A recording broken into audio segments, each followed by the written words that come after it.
Hey chess friends, hope you are doing well. Today, I am very happy and I am going to share a very interesting game played between Dragon Chess and me. As you know, Dragon Chess is currently holding the third position in the world and it is a very strong and flexible chess engine. So, I am going to play this game for the modern chess era. Let's get started without wasting any time. I started the game with d4. We have knight f6 c4, and g6, the modern variation approach because it is a modern chess AI.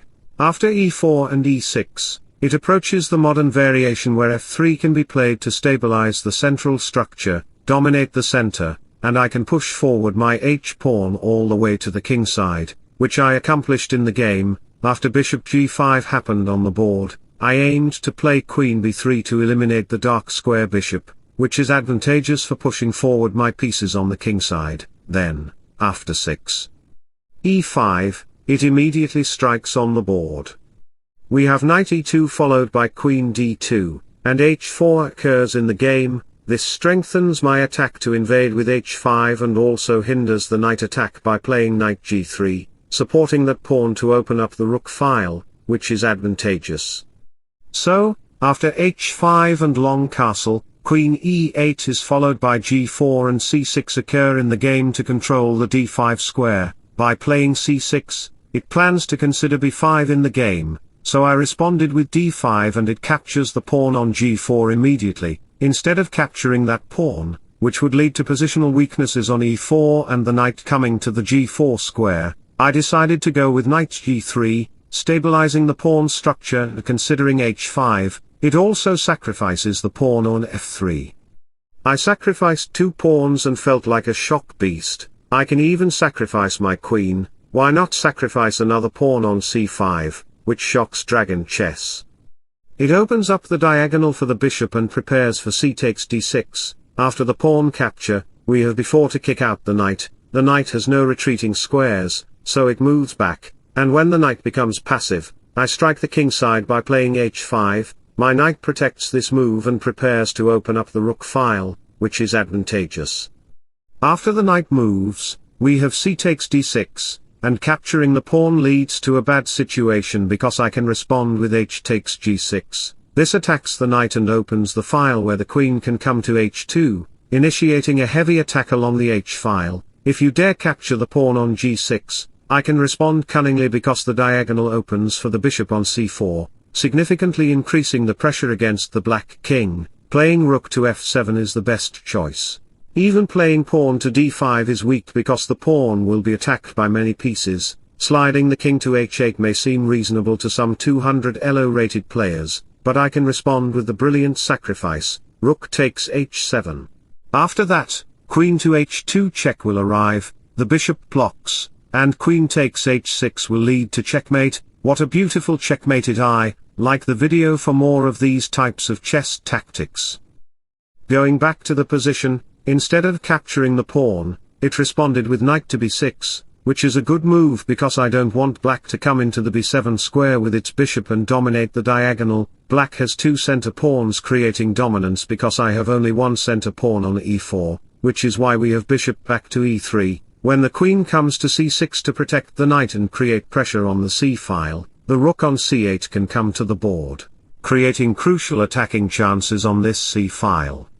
As my king moves, we have bishop to g4 to energize the pawn, and we have rook c1 followed by bishop e3. Still, you cannot capture the pawn on g5 because it is well protected by the knight, and it provides the open h file for my rook, which is advantageous for me. This is why we have knight to a4, creating a precarious situation for the knight on c3, and my knight lives on d5, leading to queen d7 followed by queen h2, to open up the h file. We have rook exchanges on the c1 square and black blocks my potential attacks by playing g5, which is not a bad move. So, let me share a beautiful quote for this purpose with you. Tomorrow, when you are a beautiful butterfly, it will be hard to remember your days as a caterpillar. After h6 and the bishop moving back, I capture the pawn on g5, which is a cunning move. The bishop is under attack, but you cannot capture it. If you do, I can respond with h7, forcing the king to move, and then queen to h6 will lead to checkmate, the game will be over. Instead of capturing the bishop, noticing that the bishop, rook, and knight can create a potential attack on e7 and f6 squares to the king, black might be tempted to consider rook to e8 to safeguard the e7 square, but Dragon Chess actually played rook c8, leading my knight to go to e7, forking the pieces. Believe it or not, this is the best variation in this game. After capturing the rook and bishop moving back to d2 to protect my kingside with my bishop, we have knight check and some knight and king maneuvers, leading the knight to d5. What a wonderful game it is. The knight sacrifices itself on d5, like a sacrifice for the country, but the reality is that capturing the knight provides free space for the pawn on e4, creating a decisive advantage for black because the diagonal opens for the bishop.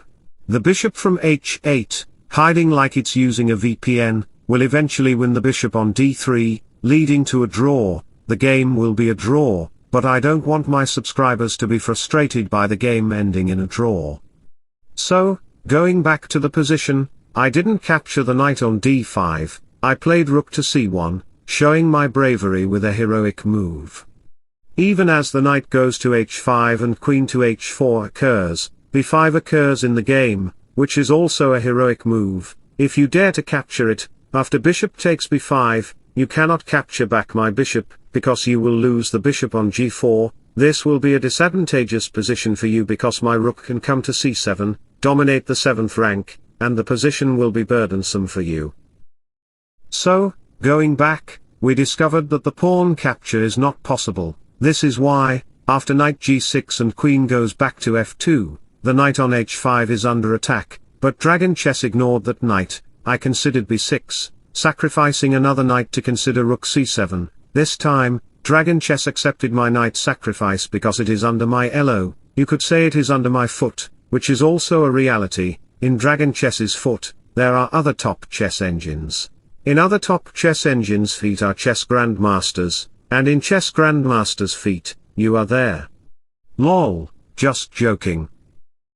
So, queen moves back to d8, and you can see that my queen, along with my rook, is creating a problematic situation around the kingside. We have d5, pawn captured on h7, and pawn captured even on a6 to promote the b-pawn. After h7 and the bishop moves to e3 to control the diagonal, my king is well protected by my bishop, and the d1 square is well protected. A few moves later, we have b7, and I promoted into a new queen on b8. What an amazing game it is.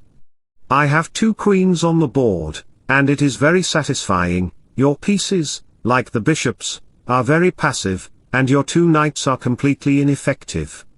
Your center structure is also passive.